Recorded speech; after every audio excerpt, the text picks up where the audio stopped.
TMF সব এতিয়ালৈকে cancel হোৱা নাই কিন্তু তাত এটা কি কয় ঠিক ষড়যন্ত্ৰ নহ'লেও অলপমান পলিটিকেলাইজ হোৱাৰ নিচিনা হৈ গ'ল আৰু তাত ৰাইজে কিছুমানে বুজি নাপালে বহুত বেছি নহয় অলপখিনি মানুহে বুজি পোৱা নাই আমি জানাত আমাৰ অঞ্চলত আমাৰ জন্মৰ পিছত তেনেকুৱা ডাঙৰ ডাঙৰ ইণ্ডাষ্ট্ৰি অহা দেখিবলৈ পোৱা নাই আমাৰ চৰকাৰ অহাৰ পিছত এটা 500 কোটি টকাৰ HPCLৰ এটা প্ৰজেক্ট আমি চিৰাঙৰ ডাংতলত পাবলৈ সক্ষম হৈছোঁ য'ত নেকি বহুত ল'ৰা ছোৱালী বহুত যুৱ যুৱতীয়ে কাম কৰি খাবলৈ সুযোগ পাব BRPL বহুত আগতে স্থাপন কৰা হ'ল আজি BRPLটো যদি নতুনকৈ ভাবি চাই আজি যদি BRPLৰ প্ৰপ'জেল আহিলে হয় তেতিয়াও হয়তো এজন দুজন মানুহবিলাকে তেনেকৈ মন্তব্য কৰিলেহেঁতেন আজি NTPC যদি আপোনালোকে যায় আমি এটা গৌৰৱ অনুভৱ কৰোঁ যে NTPC বহুত ডাঙৰ এটা ইণ্ডাষ্ট্ৰি আছে য'ত শ মানুহে কাম কৰি খাইছে কিন্তু NTPCৰ যদি নতুন কথা পাতে তেনেকৈ ক'লেহেঁতেন মোৰ তেনেকুৱা লাগিছে কাৰণ আমাৰ আপাৰ আসামত বহুতখিনি ইণ্ডাষ্ট্ৰি হৈ গ'ল আমাৰ অইলক লৈ পেলাই গেছক লৈ পেলাই কিন্তু লোৱাৰ আসামত বহুতখিনি ইণ্ডাষ্ট্ৰি হোৱা নাছিলে যিটো নেকি আমি মাল্টিপাৰ্পাছ লজিষ্টিক চেণ্টাৰ যোগীঘোপাত হোৱাটো দেখিবলৈ পাইছোঁ ইয়াৰ বাহিৰে আমাৰ লোৱাৰ আসামত নতুনকৈ ডাঙৰ ইণ্ডাষ্ট্ৰি নাই এডভান্টেজ আসাম 2.0 তাত লাখ লাখ বিনিয়োগ আহিছে ইণ্ডাষ্ট্ৰিয়েলিষ্টসকলে ইয়াতে ইনভেষ্ট কৰিবলৈ আহিছে অসমৰ বিভিন্ন ডিষ্ট্ৰিক্টত মুখ্যমন্ত্ৰী ডাঙৰীয়াই দিছে ঠিক তেনেধৰণৰ বড়োলেণ্ড অঞ্চলতো যাতে এমপ্লয়মেণ্ট আৰু ইকনমিক ডেভেলপমেণ্টটো হয় এইটো পাৰপ'জ লৈ পেলাই ইয়াত এটা ইণ্ডাষ্ট্ৰি যিটো প্ৰপ'জ দিছিলে আমি সেইটো ৱেলকাম জনাইছিলোঁ আৰু সেই হিচাপে আজি ইয়াত মাটি যিবিলাক লোৱা হৈছে এই মাটিত 3বাৰ 4বাৰকৈ মেপ সলনি কৰা হৈছে আৰু ৰাইজৰ কোনো গাঁৱৰ মানুহৰ মাটি বা কাৰো খেতিৰ মাটি 1 বিঘা 1 কঠাও তাত লোৱা হোৱা নাই 3বাৰকৈ মেপ সলনি কৰি ইভেন প্ৰয়োজনতকৈ বেছি 100-150 বিঘা মাটি গাঁৱৰ ফালে থৈ পেলাই মেপবিলাক বনোৱা হৈছে তো সেইটো অলপ পলিটিকেলাইজ মানে হৈ যোৱা নিচিনা হৈছে মই অনুৰোধ কৰিম তেনেকুৱা যাতে নকৰে কাৰণ এই মানে 18-20 হাজাৰ কোটি টকাৰ ইনভেষ্টমেণ্ট আৰু কেতিয়া আহিব সেইটো আমি ক'ব নোৱাৰোঁ আৰু সেই ইনভেষ্টমেণ্টটো অহাৰ লগে লগে ইণ্ডাষ্ট্ৰিটো হোৱাৰ লগে লগে বহুত ডাঙৰ এটা ইণ্ডাষ্ট্ৰি তাত 8,000ৰ পৰা 12,000 পাৰ্মানেণ্ট এমপ্লয়ী আৰু যিবিলাক কেজুৱেল এমপ্লয়ী লৈ পেলাই প্ৰায় 18,000-15,000 মানুহে তাতে কাম কৰি খাব পাব যিসকলে আজি অপ'জ কৰিছে বহুতে হয়তো কল্পনা কৰিব পৰা নাই যে আমাৰ ল'ৰা ছোৱালীবিলাকে গুজৰাট হাৰিয়ানা বিভিন্ন অঞ্চলত কেৰেলাত যাই পেলাই ছিকিউৰিটি গাৰ্ড হৈ আছে তেখেতসকলৰ বহুত কেতিয়াবা জীৱনটো ইনচিকিউৰ হয় কিন্তু আমাৰ অঞ্চলত যদি একেবাৰতে 8-10 হাজাৰ মানুহ কাম কৰিব পাৰে এই বাহিৰত যোৱা ল'ৰা ছোৱালীবিলাকে ইয়াতে কাম কৰিব পাৰিলেহেঁতেন গতিকে মই অনুৰোধ কৰিছোঁ যে আজি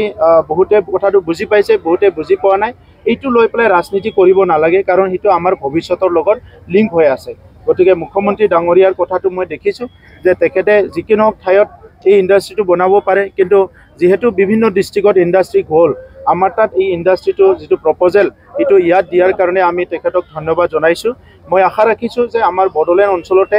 যিকোনো ঠাইত আমি সেই ইণ্ডাষ্ট্ৰিটো স্থাপন কৰিব পাৰিম সেইটো মই আশা ৰাখিছোঁ এতিয়ালৈকে তেনেকুৱা ৰিটাৰ্ণ নিয়া কথাটো কোৱা নাই যিহেতু মানুহবিলাকে বিভিন্ন কথা কৈ আছে মুখ্যমন্ত্ৰী ডাঙৰীয়াই এই কথাটো কৈছে যে বিভিন্ন জায়গাত ইণ্ডাষ্ট্ৰিটো মানুহবিলাকে আমন্ত্ৰণ কৰি আছে বিচাৰি আছে কাৰণ এটা ইণ্ডাষ্ট্ৰি অহা মানে ইকনমিক ডেভেলপমেণ্ট আজি আমি দেখিছোঁ ভাৰতত যিখিনি ৰাজ্যত ইণ্ডাষ্ট্ৰি আছে সেইসকলে ৰেভিনিউ সাৰপ্লাছ ষ্টেট হয় আজি বেলেগ নহয় আমাৰ ওচৰত যিবিলাক ঝাৰখণ্ড আছে তাত বহুত ডাঙৰ ডাঙৰ ইণ্ডাষ্ট্ৰি আছে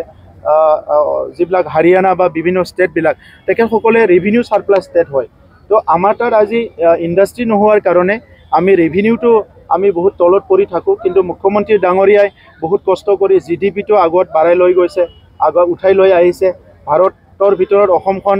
5খন উন্নত ৰাজ্যৰ ভিতৰত এখন হিচাপে গঢ় দিব বিচাৰিছে চ' আজিৰ সময়ত আমাৰ মানুহবিলাকে এই কথাটো বুজি পাব লাগিব আমি প্ৰাকৃতিক ক্ষতি হোৱাকৈ আমাৰ নিজৰ মানুহৰ ক্ষতি হোৱাকৈ একো কাম নকৰোঁ ময়ো নিজে বহুত বছৰ সংগ্ৰাম কৰি আহিছোঁ মোৰ ইমান সাহস নাই বা ইমান হিম্মত নাই যে কোনোবা বড়ো মানুহৰ মাটি কাঢ়ি ইণ্ডাষ্ট্ৰি বনাবলৈ দিম এই চিন্তাধাৰা মোৰ নাই বা কোনোবা বড়োই নহয় যিকোনো মানুহৰে তাৰ মানৱতাটো মানে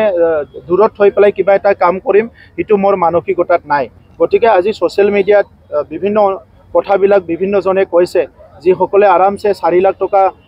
দৰমহা লৈ 3 লাখ টকা দৰমহা লৈ চাকৰি কৰি আছে এই মানুহবিলাকো বিভিন্ন কমেণ্ট কৰিছে যিবিলাকে AC ৰুমত বহি পেলাই আৰামছে চাকৰি কৰি দৰমহা লৈ আছে সেইসকলে আজি আমাৰ নিবনুৱা যুৱ যুৱতীসকল যে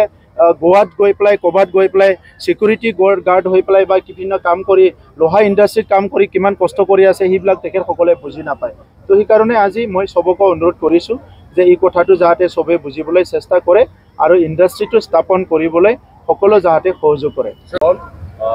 বিজেপিয়ে শেষ কৰি দিছে এই দুটা সংগঠনৰ এবাৰটো পাৰ্টি কেনেকৈ আমি শেষ হ'লেহে শেষ কৰিব পাৰিব, আমিতো শেষ হোৱা নাই। আগতে মানে ধৰি লওক কংগ্ৰেছে এই অঞ্চলটো চাৰেণ্ডাৰ কৰি থৈ গ'ল। কি কাৰণত চাৰেণ্ডাৰ কৰি থ'লে তেখেতসকলেহে জানে। কিন্তু আজি আমি ইয়াতে জন্ম পাইছোঁ, আমি ইয়াতে সংগ্ৰাম কৰিছোঁ, আমি ইয়াতে নিৰ্মাণ কৰিব লাগিব। সংঘৰ্ষ আৰু নিৰ্মাণ এই নীতি লৈ পেলাই আমি আগুৱাই আহিছোঁ। এটা সময়ত বহুত মানুহ মৰি গ'ল, জীৱন দিব লগা হ'ল, তেজ দিব লগা হ'ল, ঘৰ জ্বলি গ'ল, বহুতে নিজৰ মানে আত্মহনন হ'ল। তাৰপিছত আজি এনেকুৱা এটা পৰিৱেশ আহিছে। গতিকে অনাগত দিনত বড়োলেণ্ড অঞ্চলটো শিক্ষা দীক্ষা সামাজিক স্থিতি চব দিশতে আমি আগুৱাই নিয়াৰ কাৰণে আমি ৰাজনীতি কৰিবলৈ আহিছোঁ। গতিকে আজিৰ তাৰিখত আমাক যিয়ে যোনে এলিগেশ্যন নিদিয়ে কিয় UPPL হিচাপে আমি বহুত ষ্ট্ৰং হৈ আছোঁ। বাকী দলৰ কথা মই নকওঁ, মই যিহেতু UPPLত আছোঁ। UPPLৰ 3200টা বুথ কমিটি আছে, 40টা আমাৰ যি কয় সমষ্টি কমিটি আছে, 445টা প্ৰাইমাৰী কমিটি আছে আৰু খুব সুন্দৰকৈ কাম চলি আছে। গতিকে 2025ৰ কাৰণে UPPL any time any moment আমি সাজু আছোঁ। আৰু ইয়াত 40টা সমষ্টি খেলিব এনেকৈ আপুনি কি ক'ব? UPPL বা BPF বিজুৰ কাৰণে প্ৰত্যাহ্বান হ'ব নেকি? চাওক, অসম প্ৰদেশ কংগ্ৰেছ কমিটিৰ সভাপতি ডাঙৰীয়াৰ যিটো কোকৰাঝাৰ ভিজিট, ইয়াৰ ওপৰত মই বহুত বেছি কথা ক'ব নিবিচাৰোঁ। এইটো তেখেতৰ প্ৰথম ভিজিট। মই নাভাবোঁ যে কংগ্ৰেছৰ কাৰণে আমাৰ কাৰোবাৰ এটা কিবা ক্ষতি হ'ব, কাৰণ কংগ্ৰেছৰ সাংগঠনিক যিটো স্থিতি ইয়াত ইমান ভাল নহয়। এইটো সকলো জানে, তেখেতসকলেও জানে। আজিৰ পৰা নহয়, বহুত বছৰ আগৰ পৰাই এই অঞ্চলটো কংগ্ৰেছে সেই সময়তে চাৰেণ্ডাৰ কৰি গুচি গৈছে। আৰু এই সময়ত যেতিয়া বড়োলেণ্ডৰ হত্যা হিংসা হ'ল, অশান্তি হ'ল, সেই সময়তো দলীয় স্থিতি বা দলীয় কাম কাজ আমি দেখিবলৈ পোৱা নাই। গতিকে আজি গৌৰৱ গগৈ ইয়াত অহাৰ লগে লগে, গৌৰৱ গগৈ ডাঙৰীয়া অহাৰ লগে লগে আমি কিবা ভয় কৰিব লাগে, কিবা প্ৰত্যাহ্বান তেনেকুৱা পৰিৱেশ আৰু বহুত দিন আছে। যেতিয়া আহিব তেতিয়া চিন্তা কৰিম। এতিয়া বড়োলেণ্ডৰ মানুহে শান্তি পাইছে। মুখ্যমন্ত্ৰী ডাঙৰীয়া, আমাৰ প্ৰধানমন্ত্ৰী নৰেন্দ্ৰ মোদী ডাঙৰীয়া 2020 চনত শান্তি চুক্তি কৰাৰ পিছত বড়োলেণ্ডৰ পৰিৱেশ সম্পূৰ্ণ সলনি হৈ গৈছে। আৰু আজিৰ তাৰিখত বড়ো অনাবড়ো তেনেকুৱা জাতি ভেদাভেদ, ধৰ্ম ভেদাভেদ বড়োলেণ্ড অঞ্চলত নাই, বন্দুক বাৰুদ একো নাই। তেনেকুৱা পৰিৱেশৰ বিপক্ষে বড়োলেণ্ডৰ কোনোবা মানুহে চিন্তা কৰিব, মই সেইটো কল্পনাও নকৰোঁ। তো সেইকাৰণে আমি বড়োলেণ্ড বাসিন্দা হৈ পেলাই আমি বিচাৰিম অনাগত দিনত যোনে ৰাজনীতি নকৰে কিয় বড়োলেণ্ডৰ শান্তি সম্প্ৰীতি নিৰাপত্তা সমন্বয় আৰু উন্নয়নক লৈ পেলাই ৰাজনীতি কৰে, মই সেইটোৱে আহ্বান কৰিম।